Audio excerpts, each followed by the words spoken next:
Hello my friends, देखो आज आप 12th क्लास के जो भी स्टूडेंट्स तैयारी कर रहे हैं इस वर्ष जो 12th बोर्ड एग्जाम्स में बैठने वाले हैं उनके लिए एक बहुत ही शानदार मैं टॉपिक लेकर आया हूं आपके लिए। जो कंटिन्यूअस मैसेज कर रहे थे कुछ स्टूडेंट की सर इंटीग्रल कैलकुलस से हमको बहुत डर लगता है, तो इंटीग्रल कैलकुलस की प्रॉब्लम्स को ध्यान में रखते हुए मैं इस टॉपिक को लेकर आया हूं। जो बेसिक कंसेप्ट को मैं आपको समझाते हुए और इंटीग्रल कैलकुलस की जो भी प्रॉब्लम्स है उसको दूर करूंगा। ठीक है ना बेटा, तो ध्यान से देखिए इंटीग्रल कैलकुलस क्या होता है। देखो integral calculus unit number 7 12th class आज हम पढ़ने वाले हैं। यूनिट 7 क्लास 12th और आज का जो हमारा टॉपिक होने वाला है बेटा वो है इंटीग्रल कैलकुलस। इंटीग्रल कैलकुलस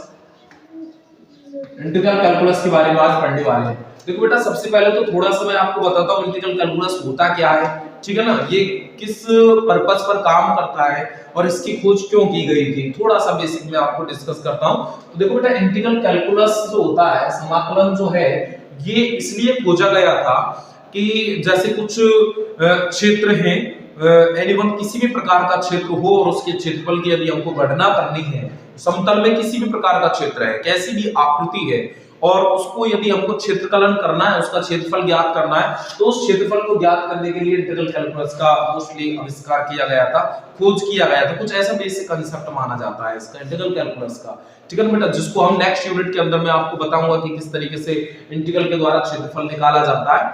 उसके कुछ बेसिक कांसेप्ट है जिसको हम नेक्स्ट यूनिट के अंदर मैं आपको समझाऊंगा बेसिक रूप में। वैसे तो देखो इंटीग्रल कैलकुलस का बहुत बड़ा क्राइटेरिया है, समाकलन इसका बहुत बड़ा क्राइटेरिया है कि इसका यूज कहां-कहां होता है।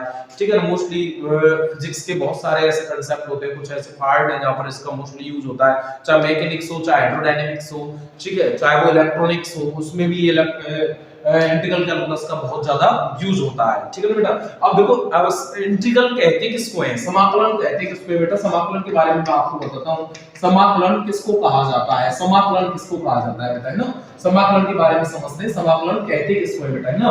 तो देखो आपने 11th क्लास के अंदर एक छोटा सा टॉपिक पढ़ा होगा जिसका नाम था डेरिवेटिव या डिफरेंशिएशन के बारे में आपने पढ़ा होगा। डिफरेंशिएशन क्या होता है, अवकलन क्या होता है, या इससे जो पहले की जो यूनिट थी यूनिट नंबर 5 के अंदर आपने पढ़ा होगा कि डिफरेंशिएशन क्या होता है, अवकलन क्या है।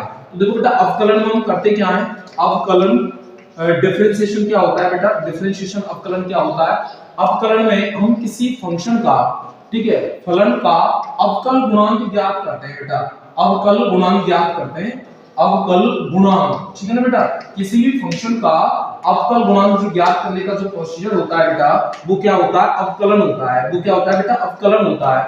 जबकि इससे जस्ट अपोजिट इसी प्रोसेस का इनवर्स जो होगा बेटा, इसी प्रोसीजर का जो इनवर्स होगा, इसी प्रोसेस का जो बेटा इनवर्स होगा, प्रतिलोम होगा, प्रतिलोम वो समाकलन होगा। अर्थात इसके अंदर क्या करेंगे बेटा, इसमें हम अवकल गुणांक से, देखो हमको किसी फंक्शन का अवकल गुणांक दिया जाएगा बेटा इसमें, ठीक है ना, हमको इस किसी फंक्शन का क्या दिया जाएगा, अवकल गुणांक दिया जाएगा, और इस अवकल गुणांक से हम क्या निकालेंगे बेटा, फंक्शन को ज्ञात करेंगे।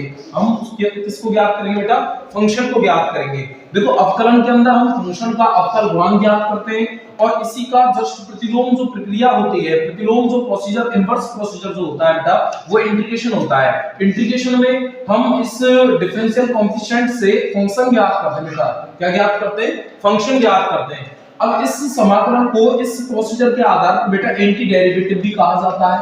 क्या कहा जाता है बेटा, एंटी डेरिवेटिव भी कहा जाता है, एंटी डेरिवेटिव भी कहा जाता है, एंटी डेरिवेटिव भी कहा जाता है, एंटी डेरिवेटिव भी इसको बोल देते हैं बेटा, है ना। प्रति अवकलज भी इसको बोला जाता है, प्रति अवकलज। ठीक है ना बेटा, प्रति अवकलज, ठीक है, इसको प्रति अवकलज में हम बोल देते हैं। ठीक है ना। तो देखो समाकलन जो होता है एक प्रकार का एंटी डेरिवेटिव भी होता है। अवकलन के अंदर हम फंक्शन से अवकल गुणांक ज्ञात करते हैं, जबकि समाकलन के अंदर बेटा अवकल गुणांक से हम फंक्शन ज्ञात करते हैं। ये थोड़ा सा एक बेसिक अंतर होता है, इसलिए इसको हम एंटी डेरिवेटिव भी कहते थे, क्योंकि ये डिफरेंशिएशन से जस्ट अपोजिट प्रक्रिया है। ठीक है ना बेटा। अब देखो ये इंटीग्रल कितने प्रकार का होता है, कितने टाइप्स होता है समाकलन का। तो देखो बेटा समाकलन जो होता है 2 टाइप्स का होता है। समाकलन जो होता है बेटा जो कितने प्रकार का होता है, 2 टाइप्स का होता है। एक तो होता है बेटा इंडेफिनिट, एक तो होता है इंडेफिनिट। इंडेफिनिट इंटीग्रल होता है बेटा, इंडेफिनिट इंटीग्रल होता है बेटा ना, जिसको हम कहते हैं बेटा अनिश्चित समाकलन। ठीक है ना बेटा, अनिश्चित समाकलन होता है, अनिश्चित समाकलन। एक बेटा होता है डेफिनेट इंटीग्रल, डेफिनेट इंटीग्रल होता है बेटा, है ना। डेफिनेट इंटीग्रल जिसको हम कहते हैं बेटा डेफिनेट इंटीग्रल, जिसको हम बेटा क्या कहते हैं, निश्चित समाकलन कहते हैं ना। ये दो प्रकार का होता है, निश्चित समाकलन होता है। अब बेटा निश्चित समाकलन के बारे में मैं आगामी वीडियोस के अंदर बताऊंगा। इसमें हम इंडेफिनिट इंटीग्रल के बारे में बात करेंगे। इंडेफिनिट इंटीग्रल क्या होता है, अनिश्चित समाकलन क्या होता है। अनिश्चित समाकलन और निश्चित समाकलन में थोड़ा सा अंतर होता है बेटा। इसमें क्या है, लिमिट दी जाती है, इसमें क्या दी जाती है बेटा, लिमिट दी जाती है, बट इसमें लिमिट वगैरह नहीं दी जाती। और इसमें बेटा इंटीग्रल करने के बाद में हम एक निश्चित कोएफिशिएंट ऐड कर देते हैं, ठीक है ना। उस समाकलन में एक निश्चित चर जोड़ देते हैं। उसके बारे में मैंने ऑफलाइन क्लासेस में आपको बताया था, उसका एक प्रूफ भी है, उसकी थ्योरम भी है कि क्यों जोड़ा जाता है, क्या कारण है। क्योंकि आपको पता है बेटा कि कांस्टेंट का डिफरेंशिएशन बेटा 0 होता है, इसलिए हम देखो अब डिफरेंशिएशन तो हम 0 कर देते हैं, अवकल गुणांक को 0 ऐड करने पर बेटा गायब हो जाता है। बट किसी भी हम फंक्शन जब ज्ञात करते हैं, उसी डिफरेंशियल कोएफिशिएंट से, उस अवकल गुणांक से बेटा जब फंक्शन ज्ञात किया जाता है, तो उस एरर को मिटाने के लिए हमको या तो उस पर लिमिट लगाओ, लिमिट लगाने पर बेटा वो डेफिनेट इंटीग्रल बन जाता है, वहां पर कोई कोएफिशिएंट ऐड करने की आवश्यकता नहीं पड़ती। अब यदि उस पर लिमिट नहीं लगी हुई है तो वो थोड़ा एरर दिखाता है, उस एरर को खत्म करने के लिए हम उसके अंदर बेटा एक कोएफिशिएंट ऐड कर देते हैं, ठीक है ना। ये इसका थोड़ा सा अंतर होता है। तो आज हम इंडेफिनिट इंटीग्रल के बारे में डिस्कस करेंगे और कुछ बेसिक कांसेप्ट के बारे में आपको बतलाता हूं, ठीक है ना बेटा। देखो इंडेफिनिट इंटीग्रल के बारे में मैं आपको बतलाता हूं। इंडेफिनिट इंटीग्रल, ठीक है ना, अनिश्चित समाकलन।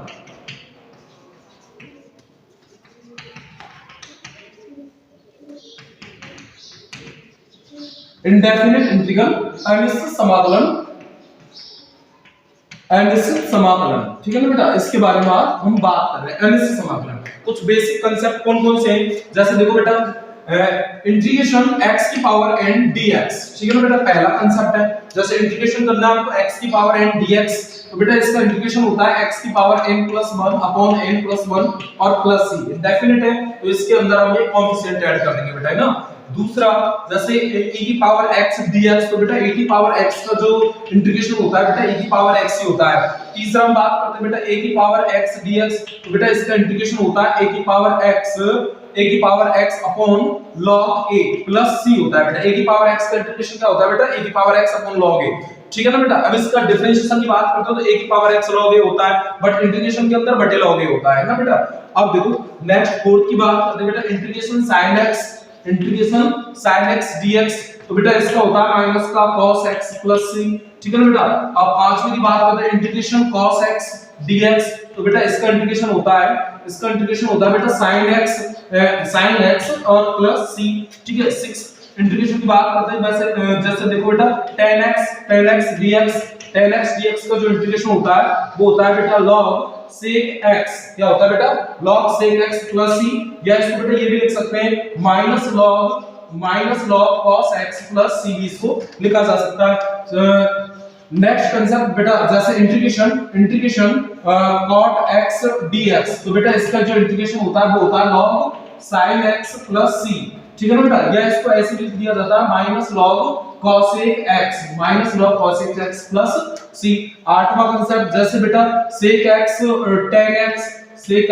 tan x एंड dx, बेटा इसका जो इंटीग्रेशन होता है वो होता है बेटा क्या, sec x प्लस c।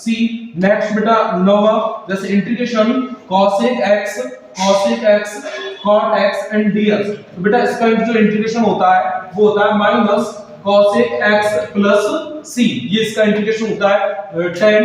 बेटा जैसे इंटीग्रेशन sec x dx, तो बेटा इसका इंटीग्रेशन होता है log sec x plus 10x, log sec x plus 10x plus c। Next 11 जैसे बेटा ये होता है cosec x dx का जो इंटीग्रेशन होता है बेटा वो होता है log cosec x minus cot x and plus c, ये होता है बेटा, है ना। कुछ बेसिक कांसेप्ट है जिनको लेकर के मैंने आज डिस्कस किया है, कुछ ये 10-11 बेसिक कांसेप्ट है, ये आपको पता होना चाहिए, तो बिल्कुल ही बेसिक है बेटा, है ना। तो इसके बारे में तो आपको पता होना ही चाहिए, इज नेसेसरी है।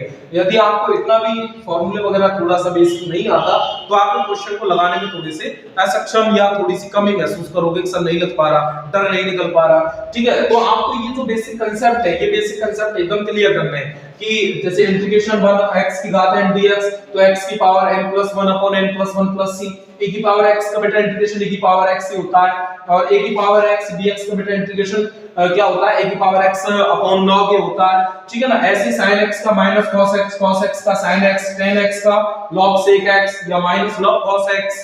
ठीक है बेटा, cot x की बात करते हैं log sin x या minus log cosec x, sec x tan x के इंटीग्रेशन की बात करते हैं बेटा sec x होता है, cosec x cot x के इंटीग्रेशन की बात करते हैं माइनस cosec x होता है।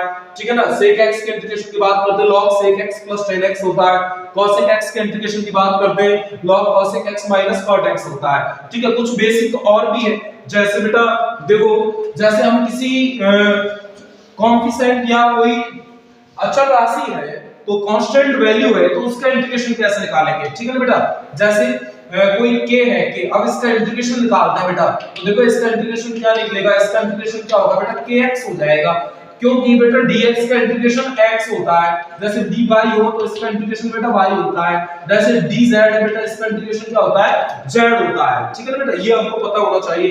और भी क्या है कि कोई वेरिएबल के मल्टीप्लाई में यदि कोई भी हमको कांस्टेंट दिया गया है या उसका कोई गुणांक दिया गया है, जैसे बेटा देखो, जैसे 13वां, जैसे बेटा ये दिया है हमको sin kx dx, अब इसका इंटीग्रेशन निकालना है, तो हमको पता है बेटा sin x का तो होता है क्या, माइनस cos kx। अब ये जो x का है ना, ये बेटा x का जो गुणांक है ये बेटा नीचे आ जाता है, इस तरीके से आ जाता है ना, ये इस तरीके से इसके नीचे आ जाएगा। ठीक है ना, यानी कि x का जो फैक्टर बेटा वो नीचे आ जाता है, इसके बारे में आपको थोड़ा पता होना चाहिए कि x का कोई भी गुणांक है या वेरिएबल का कोई गुणांक बेटा वो बटे में चला जाता है। ठीक है, क्यों जाता है, किस तरीके से जाता है, उसके लिए निश्चित सिद्धांत होते हैं बेटा, है ना, उसके बारे में आपको ऑफलाइन क्लास या जो मेरे नोट्स है उन नोट्सों के बारे में आपको थोड़ा सा स्टडी करना पड़ेगा। अब मैं आपको यूनिट नंबर 7 में एनसीईआरटी प्रॉब्लम्स पर मैं आपको बात करूंगा, जिसमें एक्सरसाइज 7.1 है, उस एक्सरसाइज में कौन-कौन सी प्रॉब्लम्स है जो जनरली बच्चों को प्रॉब्लम आती है। अब मैं सारे क्वेश्चनों पर डिस्कस कर रहा हूं एक्सरसाइज 7.1। ठीक है ना बेटा, देखो जिसमें पहला क्वेश्चन है बेटा, पहला क्वेश्चन है इंटीग्रेशन sin 2x dx, बेटा इसकी वैल्यू निकालनी है। अब वैसे तो देखो उस एक्सरसाइज के अंदर ये बताया गया है कि 1 to 5 जो क्वेश्चन है बेटा वो निरीक्षण विधि से करने हैं। निरीक्षण विधि का मतलब टेस्टिंग मेथड से आपको करने, आपको ये बताना है कि इसका इंटीग्रेशन किस तरीके से निकल पाएगा, आपको डेरिवेटिव का यूज करके बताना है कि वास्तव में जो इंटीग्रेशन होता है वो एंटी डेरिवेटिव होता है, ये आपको टेस्ट करना है। तो देखो बेटा ये जो साइन है मैं आपको इसको निरीक्षण विधि से बता रहा हूं, 4-5 क्वेश्चन में आपको निरीक्षण विधि से बताऊंगा, फिर आपको डायरेक्ट सॉल्व करना बताऊंगा। जैसे इंटीग्रेशन sin 2x dx है बेटा, अब देखो साइन में जो डिफरेंशिएशन होता है वो cos का होता है बेटा, तो आप क्या लिखोगे, इसको लिखोगे क्या बेटा, cos 2x, ये क्या है बेटा, cos 2x का डिफरेंशिएशन है, d/dx cos 2x। अब इसका डिफरेंशिएशन क्या होगा बेटा, इसका डिफरेंशिएशन होगा बेटा क्या, माइनस का sin 2x, और 2x का करोगे तो बेटा क्या आ जाएगा, 2 आगे आ जाएगा, इस तरीके से आ जाएगा। अब हमको sin 2x की वैल्यू निकालनी है बेटा, sin 2x बराबर क्या होगा, तो बेटा क्या होगा, sin 2x sin 2x, ये माइनस का जो 2 है बेटा इधर आ जाएगा, minus 1/2 d/dx and cos 2x, बोलो बेटा आएगा कि नहीं आएगा। अब देखो, अब दोनों पक्षों में हमको इंटीग्रेशन लगाना है, integration sin 2x and dx equal to बेटा कांस्टेंट है, ये इंटीग्रेशन से बाहर हो जाएगा, d/dx and cos 2x and dx। अब देखो बेटा होगा क्या, यहां से ये इस डिफरेंशिएशन से, ये जो डिफरेंशिएशन है, ये अवकल गुणांक है, ये इस इंटीग्रेशन से हट जाएगा, तो बेटा क्या आएगा, 1/2 cos 2x and plus c, ये इसका आंसर होगा बेटा। इस cos sin 2x का जो इंटीग्रेशन होगा वो क्या होगा बेटा, -1/2 cos 2x minus 1/2 cos 2x plus c, ये बेटा निरीक्षण विधि है जिसमें हमने ये निकाला है पहले तो कि ये जो अवकल गुणांक है, ये जो दिया है अवकल गुणांक दिया है, ये अवकल गुणांक किस फंक्शन का है, तो ये अवकल गुणांक बेटा किस फंक्शन का है, cos 2x का है। जैसे बेटा नेक्स्ट क्वेश्चन है उसको भी हमको निरीक्षण विधि से लगाना है, जैसे integration cos 3x and dx, integration cos 3x and dx, इसको हमको करना है। देखो बेटा cos जो होता है वो sin का डिफरेंशिएशन होता है, किस तरीके से d over dx sin 3x। अब इसका हमको डिफरेंशिएशन निकालना है बेटा, तो क्या होगा इसका डिफरेंशिएशन? देखो बेटा पहले sin का करते हैं तो क्या आता है cos 3x एंड 3x का करेंगे तो बेटा 3 आ जाएगा और x का 1 होता है। अब हमको बेटा cos 3x की वैल्यू निकालनी है, cos 3x इक्वल टू, तो 3 का आ जाएगा बेटा, इधर आ जाएगा 1/3 d over dx and sin 3x। अब क्या करना है बेटा, दोनों पक्षों में इसका इंटीग्रेशन करना है। इंटीग्रेशन करते हैं, integration cos 3x and dx equal to 1/3 integration d over dx and sin 3x and dx।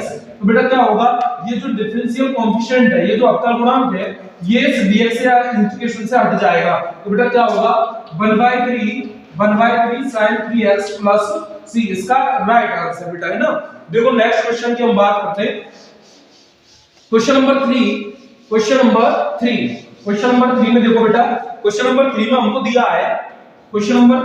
दिया है बेटा इंटीग्रेशन e की पावर 3x dx। अब देखो बेटा ये जो अवकल गुणांक e की पावर 3x, ये बेटा अवकल गुणांक e की पावर 3x का होता है, क्योंकि हमको पता है e की पावर x का जो अवकलन है वो भी e की पावर x होता है और e की पावर x का जो समाकलन है बेटा वो भी e की पावर x ही होता है। तो देखो बेटा क्या होगा, d over dx e की पावर 3x इक्वल टू क्या होगा बेटा, e की पावर 3x पे e की पावर 3x होगा और 3x का डिफरेंशिएशन करोगे बेटा क्या आएगा 3, ठीक है ना बेटा। अब देखो e की power 3x equal to value निकालेंगे तो 1/3 यहां आ जाएगा, 1/3 d over dx and e की पावर 3x। अब दोनों पक्षों में इंटीग्रेशन करते हैं बेटा, तो देखो क्या होगा, इंटीग्रेशन e की power 3x and dx equal to 1/3 integration d over dx and e की पावर 3x एंड dx। तो बेटा क्या होगा, ये जो डिफरेंशियल कोएफिशिएंट है ये dx से हट जाएगा, तो बेटा क्या होगा 1/3 e की पावर 3x प्लस c, इसका राइट आंसर होगा बेटा। अब देखो क्वेश्चन नंबर 4 में दिया है बेटा इंटीग्रेशन a की पावर x प्लस b की होल पावर 2 एंड dx। हम इसका इंटीग्रेशन निकालना है, वो भी निरीक्षण विधि से निकालना है। तो देखो बेटा ये जो डिफरेंशियल कोएफिशिएंट दिया है, ये जो अवकल गुणांक दिया है, ये किस फंक्शन का है, ax प्लस b की होल पावर 3, इसका है ये बेटा। अब इसका आप डिफरेंशिएशन करोगे ना, इसका बेटा डिफरेंशिएट करोगे इसे, तो बेटा क्या होगा 3 आगे आएगा, फिर क्या होगा ax प्लस b की होल पावर 2 आ जाएगा बेटा, एक अवकलन में एक घात कम हो जाती है। अब इस ax प्लस b का करोगे बेटा तो क्या होगा, इसका a होगा, ठीक है ना, b का तो 0 हो जाएगा, x का 1 होता है। अब इसकी वैल्यू निकालनी है बेटा हमको, ax प्लस b का होल स्क्वायर, तो ये 3a बेटा यहां जाएगा बटे में 1/3a and d over dx and ax plus b की होल पावर 3। अब बेटा क्या करना है, इसका इंटीग्रेशन करना है, तो बेटा क्या होगा इंटीग्रेशन ax प्लस b का whole square and dx equal to 1/3a, ठीक है ना। ये बेटा अचल है, ये इंटीग्रेशन से बाहर होगा, integration d over dx and ax plus b की होल पावर 3 एंड dx। अब बेटा क्या होगा, इससे क्या होगा, ये dx से d over dx बेटा हट जाएगा, तो क्या होगा 1/3a and ax plus b की whole power 3 plus c answer. ये निरीक्षण विधि द्वारा था बेटा, है ना। क्वेश्चन नंबर 5 की बात करते हैं बेटा। देखो क्वेश्चन नंबर 5 हमको निरीक्षण विधि से इस क्वेश्चन को लगाना है। क्वेश्चन नंबर 5 को निरीक्षण विधि से किस तरीके से सॉल्व होगा बेटा, है ना। तो देखो क्वेश्चन नंबर 5 में दिया बेटा integration sin 2x minus 4e की पावर 3x एंड dx। अब इसको हमको किस विधि से लगाना है बेटा, निरीक्षण विधि से लगाना है। किस मेथड से लगाना है बेटा, निरीक्षण विधि से। तो देखो बेटा इसका निरीक्षण विधि से कैसे करेंगे, सबसे पहले हम इसको अलग-अलग, यानी कि ये अलग फंक्शन है, ये अलग फंक्शन है, अलग-अलग फंक्शन में लिख लेते हैं बेटा। कैसे, integration sin 2x dx minus 4 आगे बेटा e की पावर 3x dx, ठीक है ना। इस तरीके से हमने इसको लिख लिया। अब सबसे पहले sin 2x, ये किसका अवकल गुणांक है बेटा, ये अवकल गुणांक है बेटा cos 2x का। तो d over dx cos 2x equal to क्या होगा बेटा, माइनस का sin 2x एंड 2x का करोगे बेटा 2 आगे आ जाएगा, ठीक है ना। अब sin 2x की वैल्यू निकालते हैं, sin 2x इक्वल टू क्या होगा, -1/2 d over dx and cos 2x होगा नहीं होगा बेटा। अब इसका इंटीग्रेशन निकाल देते हैं बेटा, integration sin 2x dx equal to -1/2 and d over dx and cos 2x and dx, ये होगा बेटा। अब देखो क्या होगा, integration sin 2x dx equal to -1/2। अब ये बेटा डिफरेंशियल कोएफिशिएंट जो है अवकल गुणांक है, ये dx से हट जाएगा, तो बेटा क्या आएगा cos 2x + c, इस या c1 कर दो बेटा। इसको देखो इक्वेशन नंबर फर्स्ट, ये बेटा पहले का y, इस वाले का इंटीग्रेशन y। अब इसका निकालते हैं इंटीग्रेशन e की पावर 3x dx, तो देखो बेटा इसका क्या होगा, e की पावर 3x का हम सबसे पहले डिफरेंशिएट करते हैं बेटा, तो क्या होगा e की पावर 3x एंड 3x का करोगे 3 आगे आ जाएगा बेटा। अब e की पावर 3x की वैल्यू क्या होगी 1/3 d/dx एंड e की पावर 3x। अब इसका इंटीग्रेशन करते हैं, इंटीग्रेशन e की power 3x dx equal to क्या होगा बेटा 1/3 इंटीग्रेशन d/dx एंड e की पावर 3x एंड dx। अब देखो बेटा क्या होगा, इंटीग्रेशन e की power 3x dx equal to 1/3। अब इस जो डिफरेंशियल कोएफिशिएंट है ये इंटीग्रेशन से हट जाएगा, तो क्या आएगा बेटा e की पावर 3x एंड प्लस क्या कर दो बेटा c2 कर दो, इक्वेशन नंबर 2। अब इक्वेशन फर्स्ट एंड सेकंड की वैल्यू आप इसके अंदर रखो बेटा, तो देखो इंटीग्रेशन sin 2x dx की वैल्यू क्या होती है बेटा, ये होती है -1/2 and cos 2x plus minus का चिन्ह सॉरी माइनस एंड 4। अब देखो बेटा इसका इंटीग्रेशन क्या होता है, ये रहा कौन सा, इसका इंटीग्रेशन ये रहा ना बेटा, तो देखो क्या होगा, यदि आप प्लस c1 करना चाहते हो प्लस c1 आप लगा सकते हो, डायरेक्ट c1 और c2 को आप c1 - c2 बनेगा, तो c1 - c2 को आप कैपिटल c लिख देंगे, ठीक है ना बेटा। तो देखो क्या होगा 1/3 e की पावर 3x, ठीक है ना, ये होगा एंड यहां पर बनेगा बेटा c1 - c2। अब देखो इसको सॉल्व कर लेते हैं, -1/2 cos 2x - 4/3 -4/3 4c2 बनेगा बेटा, वैसे तो 4c2 लेकिन ये सब c बन जाएगा बेटा, है ना। तो e की पावर 3x और हम इन दोनों कोएफिशिएंट को बेटा c के रूप में लिख देंगे, ये इसका निरीक्षण विधि द्वारा इंटीग्रेशन होता है बेटा, है ना। लेकिन आपको सारे क्वेश्चन इस तरीके से नहीं करने, आपको केवल आपकी इस पुस्तक में केवल 5 क्वेश्चंस थे, यही क्वेश्चन थे जिसमें हमको ये टेस्टिंग मेथड द्वारा करने थे कि हमको ये इसमें ये प्रूफ करना था कि वास्तव में जो इंटीग्रल कैलकुलस जो होता है, इंटीग्रेशन जो होता है वो एंटी डेरिवेटिव होता है बेटा, है ना। ये हमको यहाँ पर निकाल करके तो हमने ये देख भी लिया कि वास्तव में ऐसा होता है, जो इंटीग्रल कैलकुलस है या इंटीग्रल है वो वास्तव में क्या होता है, एंटी डेरिवेटिव ही होता है, क्योंकि अवकलज ही होता है, ठीक है ना बेटा। अब देखो क्वेश्चन नंबर 6, क्वेश्चन नंबर 6 के बारे में बात करते हैं। क्वेश्चन नंबर 6, ठीक है, अब हमको डायरेक्ट करना है बेटा, डायरेक्ट कांसेप्ट को यूज करते हुए इन क्वेश्चंस को सॉल्व करना है, ठीक है ना। तो देखो क्वेश्चन नंबर 6 में क्या दिया है बेटा, क्वेश्चन नंबर 6 में दिया है इंटीग्रेशन 4e की पावर 3x और +1 एंड dx। तो देखो बेटा कैसे करेंगे, लेट i इक्वल टू, ठीक है ना, मैं इंटीग्रेशन की वैल्यू i मान लेता हूं बेटा, तो क्या होगा इंटीग्रेशन 4e की पावर 3x +1 एंड dx। तो बेटा अलग-अलग इंटीग्रेशन लगा देता हूं, 4 आगे आ जाएगा बेटा, 4 इंटीग्रेशन e की power 3x dx plus integration dx। तो देखो बेटा क्या होगा 4 एंड e की पावर 3x का e की पावर 3x एंड x का जो गुणांक है बेटा वो नीचे आ जाएगा, प्लस dx का integration x and plus c। Answer इतना आसान सा क्वेश्चन था बेटा, है ना। क्वेश्चन नंबर 7 में देखो बेटा, क्वेश्चन नंबर 7 में क्या दिया है हमको, integration x² and 1 - 1/x² dx। तो देखो बेटा इसकी वैल्यू में i मान लेता हूं, तो let i equal to integration x² and 1 - 1/x² and dx।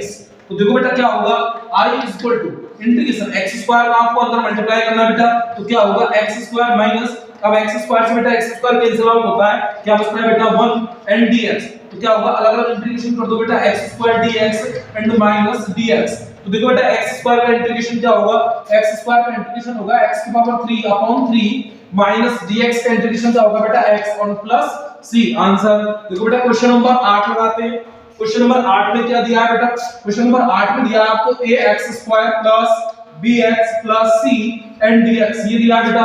अब देखो इसका इंटीग्रेशन कैसे करते हैं बेटा, let i equal to integration ax² plus bx plus c and dx। अब देखो बेटा क्या होगा, a आगे x² dx प्लस b आगे x dx and plus c आगे एंड dx।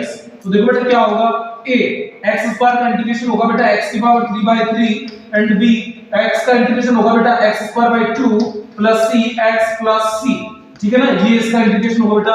अब देखो क्वेश्चन नंबर 9, क्वेश्चन नंबर 9 में दिया बेटा आपको इंटीग्रेशन करना है 2x² प्लस e की पावर x एंड dx, इसका आपको इंटीग्रेशन करना है बेटा। तो देखो हम इसको लेट I इक्वल टू मान लेते हैं, अभी तक क्या मानते हैं e की power I equal to 2x square plus e की पावर x एंड dx। तो देखो बेटा क्या होगा, 2 आगे and x square dx plus e की पावर x एंड dx। तो देखो बेटा क्या होगा 2 एंड x स्क्वायर का इंटीग्रेशन क्या होगा, x की घात 3/3 प्लस e की पावर x है, e की power x and plus c। ठीक है बेटा, इतने आसान से क्वेश्चन है। इस इंटीग्रेशन वास्तव में एक्चुअल में ये आप इन क्वेश्चनों को देख करके ही आप अनुमान लगा सकते हो कितना इजी होगा। घबराने की जरूरत नहीं है। आप शायद ये सोच रहे होंगे बेटा ये शुरुआती क्वेश्चन से चैप्टर के तो शायद इतने इजी हो, सारे क्वेश्चन इतने इजी हैं, बिल्कुल घबराने की आवश्यकता नहीं है। इंटीग्रल कैलकुलस बहुत ही इजी होता है, लेंथी है बट इजी। आपको पैसेंस रखना है, कांसेप्ट को आपको क्लियर करते हुए चलना है और थोड़ा सा आपको प्रैक्टिस करना है क्वेश्चंस की, तो बहुत ही इजी हो जाएगा। ठीक है बेटा, देखो क्वेश्चन नंबर 10, क्वेश्चन नंबर 10 में क्या दिया है बेटा, क्वेश्चन नंबर 10 में दिया है इंटीग्रेशन √x माइनस 1/√x का होल स्क्वायर dx। इसका इंटीग्रेशन करना है आपको। तो देखो बेटा इसका इंटीग्रेशन कैसे करेंगे, जहां अंडर रूट प्रॉब्लम क्रिएट करेगा उससे पहले बेटा होल स्क्वायर आपको यहां दिया गया तो आपको होल स्क्वायर को सॉल्व कर देना है। होल स्क्वायर को जनरली a - b का यहां a - b के होल स्क्वायर का फार्मूला लगेगा, उसका यूज करते हुए बेटा इस अंडर रूट को खत्म करना है। तो बेटा क्या मान लेते हैं, इसका इंटीग्रेशन हम I मान लेते हैं। Let I equal to integration √x minus 1/√x का होल स्क्वायर dx। अब बेटा होल स्क्वायर को बोल देते हैं, तो देखो बेटा √x का होल स्क्वायर करोगे तो क्या आएगा x, ठीक है ना। अब plus 1/x plus and sorry minus बेटा माइनस और 2 एंड dx। अब अलग-अलग इंटीग्रेशन लगाओ बेटा, x dx plus 1/x dx minus 2 और dx। तो देखो बेटा क्या होगा, x का होगा x² 2 प्लस 1/x का बेटा इंटीग्रेशन क्या होता है log x का डिफरेंशिएशन होता है बेटा 1/x। तो 1/x का इंटीग्रेशन क्या होगा बेटा log x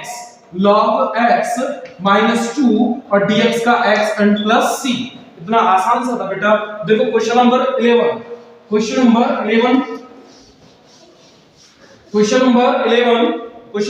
में दिया है बेटा। क्वेश्चन नंबर 11 में इंटीग्रेशन एंड x की power 3 plus 5x square minus 4 upon x square dx। आपको करना क्या है बेटा, सबसे पहले इसकी वैल्यू I मान लो। Let I equal to integration, अब आपको अलग-अलग डिवाइड देते हुए चलना है। किस तरीके से, x की घात 3 upon x square plus 5x square upon x square plus minus 4 upon x square and dx। तो देखो बेटा क्या होगा, I इक्वल टू यहाँ क्या बचेगा x प्लस 5 और माइनस 4x की power minus 2 and dx means x की पावर 2 को बेटा ऊपर ले गया तो क्या हो जाएगी x की पावर माइनस 2। ठीक है ना। अब आप अलग-अलग इंटीग्रेशन कर लो, x dx प्लस 5 आगे एंड dx माइनस 4 आगे, x की पावर माइनस 2 dx। तो देखो बेटा x का क्या होगा, x² 2 प्लस 5x माइनस 4 और x की power minus 2 plus 1 minus 2 plus 1 plus c। अब क्या होगा, x² 2 प्लस 5x। अब बेटा यहाँ माइनस बचेगा, उस माइनस का मल्टीप्लाई यहाँ करेंगे प्लस हो जाएगा एंड 4 और यहाँ पर बेटा घात x की माइनस 1 बचेगी, उसको नीचे ले जाएंगे प्लस x प्लस c। ठीक है बेटा, इस तरीके से क्वेश्चन लगेगा। ध्यान रखो क्वेश्चन नंबर 12 देखो बेटा, क्वेश्चन नंबर 12। अब ये आगे के जो क्वेश्चन है थोड़े से डरावने से महसूस होते हैं बेटा, लेकिन बहुत ही इजी क्वेश्चन है। ठीक है ना। देखो किस तरीके से होंगे अंडर रूट वाले जितने भी क्वेश्चन है इंटीग्रेशन को लेकर के। क्वेश्चन नंबर 12 में दिया है इंटीग्रेशन x की power 3 plus 3x plus 4 upon under root x and dx। तो देखो बेटा इसकी वैल्यू हम I मान लेते हैं। That I equal to integration x की power 3 and 3x plus 4 upon under root x and dx। अब क्या करते हैं बेटा, इस अंडर रूट x को अलग-अलग हम इसमें लगा के चलते हैं। देखो बेटा किस तरीके से, x की power 3 and under root x dx plus 3 आगे x under root x dx plus यहाँ पर दिया बेटा 4 तो 4 आगे 1 upon under root x and dx। अब देखो क्या होगा, x की पावर, अब देखो बेटा अंडर रूट का मतलब होता है घात 1/2, ऊपर लेकर जाएंगे -1/2 तो 3 -1/2 dx। ठीक है ना बेटा।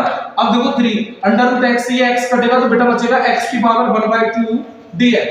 ठीक है ना, प्लस 4 और इसको ऊपर लेकर जाएंगे -1/2 dx। अब इसको सॉल्व करते हैं तो देखो बेटा यहाँ क्या बचेगा, यहाँ बचेगा x की पावर 6 यानी 5/2 बचेगा बेटा। देखो कैसे, 6 में से 1 5/2 and dx plus 3 and x की पावर 1/2 dx प्लस 4 x की पावर 1/2 एंड dx। अब इंटीग्रेशन करते हैं तो देखो बेटा इसका क्या होगा, x की power 5/2 plus 1 and 5/2 plus 1 and plus 3, ये क्या होगा बेटा x की पावर 1/2 प्लस 1 1/2 प्लस 1, या क्या होगा बेटा 4 एंड x की power -1/2 plus 1 and -1/2 plus 1 and plus 3। अब इसको सॉल्व करते हैं तो देखो बेटा क्या होगा, x की पावर कितना होगा, x की पावर हो जाएगा बेटा कितना 7/2 यानी कि 7/2 हो गया।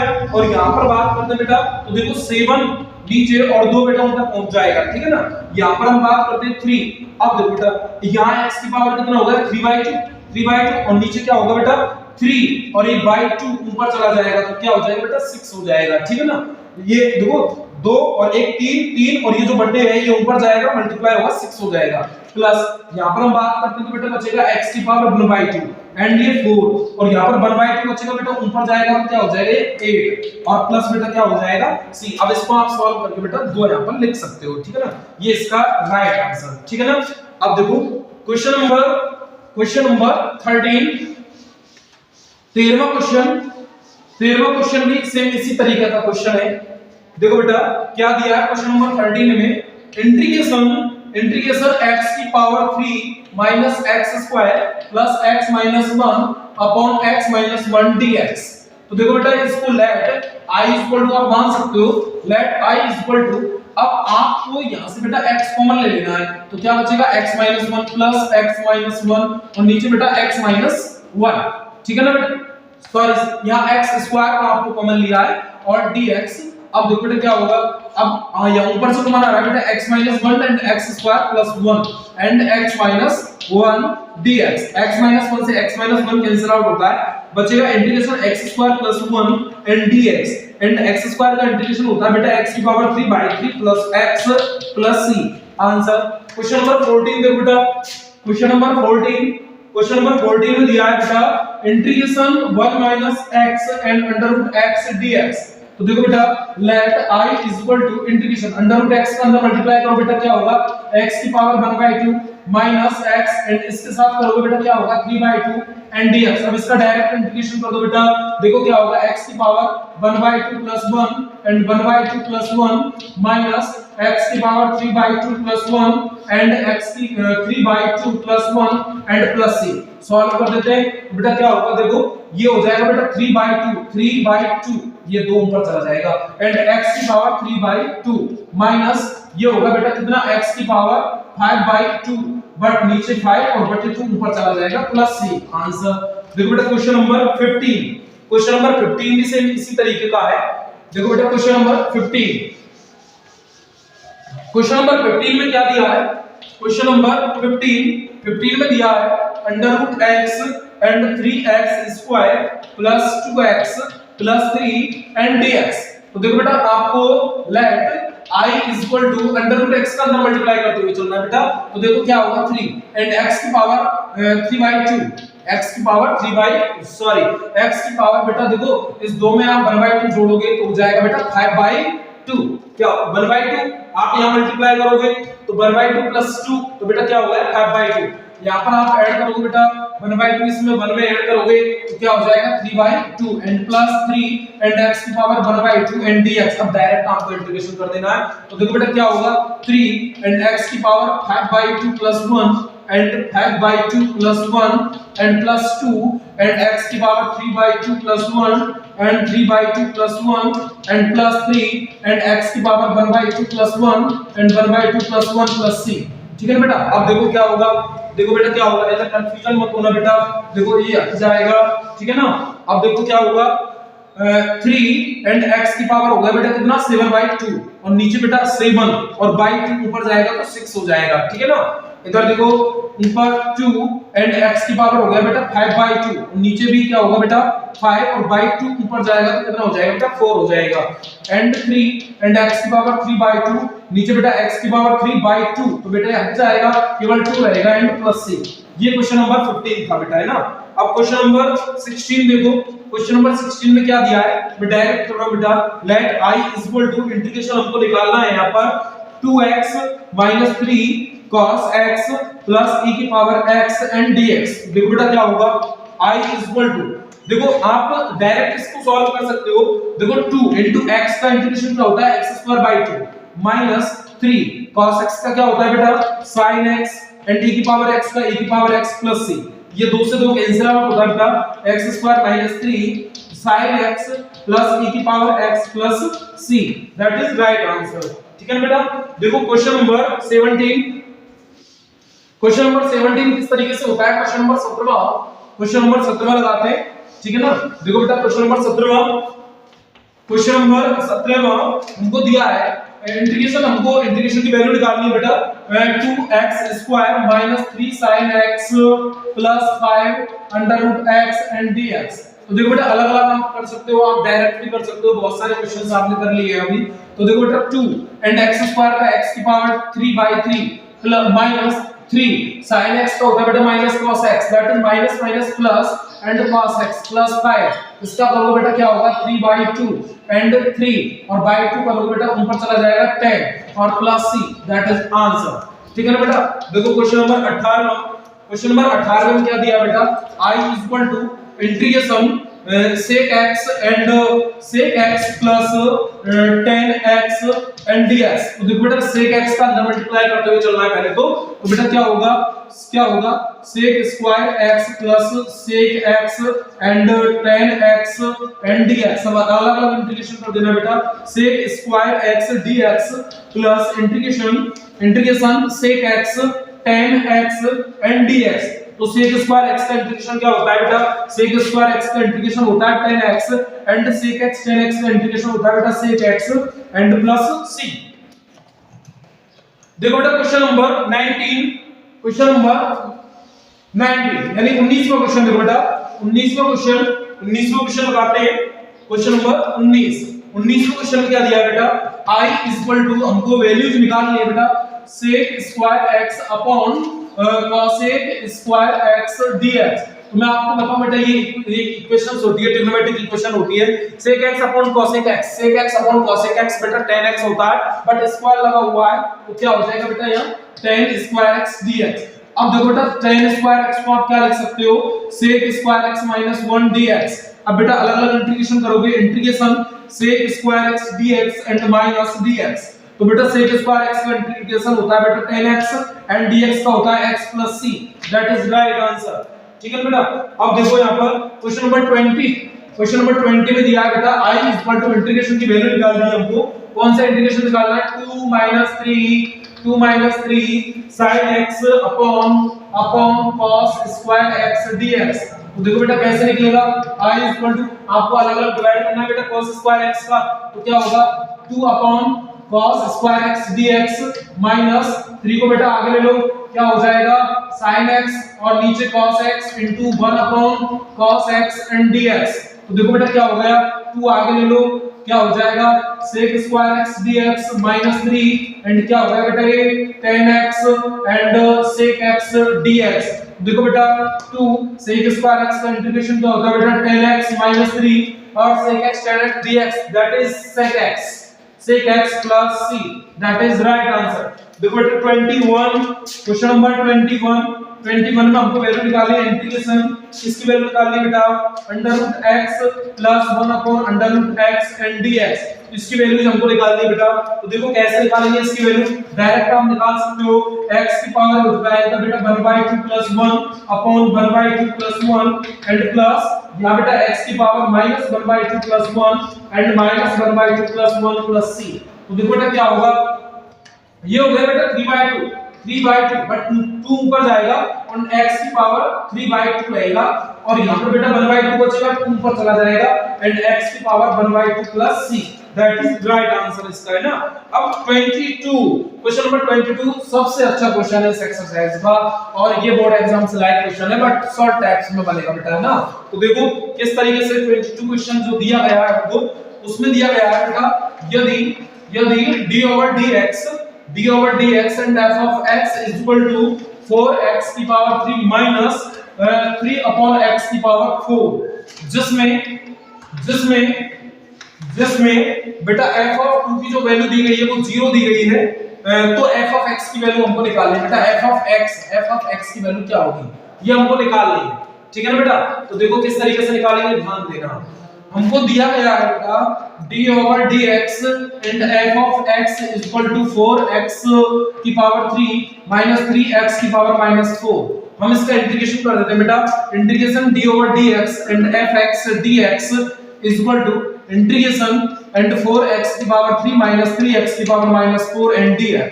तो बेटा ये क्या बन गया, f of x is equal to, अब देखो बेटा इसका इंटीग्रेशन क्या होगा, 4x की पावर 4/4, ठीक है ना बेटा। अब इसका देखो, इसका इंटीग्रेशन क्या होगा, 3 and x की power -4 + 1 and -4 + 1 and plus c। Integration निकालते हैं, f of x is equal to, तो बेटा ये कट गया x की पावर 4, ठीक है ना बेटा। अब देखो यहाँ -3 बचेगा बेटा, अब उस -3 से ये -3 कट जाएगा बट ये हो जाएगा बेटा प्लस, -3 है उस माइनस से माइनस प्लस हो जाएगा बट 3 से 3 कट जाएगा, और यहाँ बेटा x की पावर क्या बचेगा 3 एंड प्लस क्या बचेगा बेटा, क्या बचेगा यहाँ पर c। अब f of 2 बेटा क्या दिया 0, तो यहाँ पर f of 2 हम लिखेंगे x की बराबर 2 रखता हूँ बेटा, तो ये 0 हो जाएगा एंड 2 की पावर बेटा कितनी 4 प्लस 1/2 की पावर 3 एंड प्लस c। तो देखो बेटा c की वैल्यू क्या आएगी, c की वैल्यू आएगी बेटा माइनस का, देखो 2 की पावर 4, तो 2 दूनी 4 दूनी 8 दूनी 16, कितना हो गया बेटा 16 एंड माइनस 1 भाई ये कितना हो गया बेटा 8, ठीक है ना। तो c की वैल्यू देखते हैं बेटा, माइनस का कितना हो गया, देखो बेटा माइनस कितना हुआ 48 4 8 4 12, तो बेटा होगा माइनस का 129/8, ठीक है ना बेटा। अब माइनस का 129/8 किसकी वैल्यू बेटा c की, तो आप यहां पर c की वैल्यू पुट अप कर सकते हो, तो बेटा f of x की वैल्यू यहां क्या आएगी, f of x की वैल्यू आएगी बेटा x की पावर 4 प्लस 1/x की पावर 3 एंड जो c है ना बेटा उसकी वैल्यू माइनस का 129/8, ये इसका राइट आंसर बेटा। Thank you watching for this video बेटा। नेक्स्ट टाइम में नेक्स्ट यूनिट पर लेकर आने वाला हूं, और इस यूनिट को मैं आपको पूरा एनालिसिस करके मैं आपको बताऊंगा। नेक्स्ट टाइम बहुत बड़ी क्लास में अपलोड करने वाला हूं, देखना ना भूलें, और इस वीडियो को बेटा ज्यादा से ज्यादा शेयर करें और अपने फ्रेंड्स को बताएं ताकि सभी को इस का बेनिफिट मिल सके। Thank you watching for this video, channel को सब्सक्राइब करना ना भूलें। Thank you.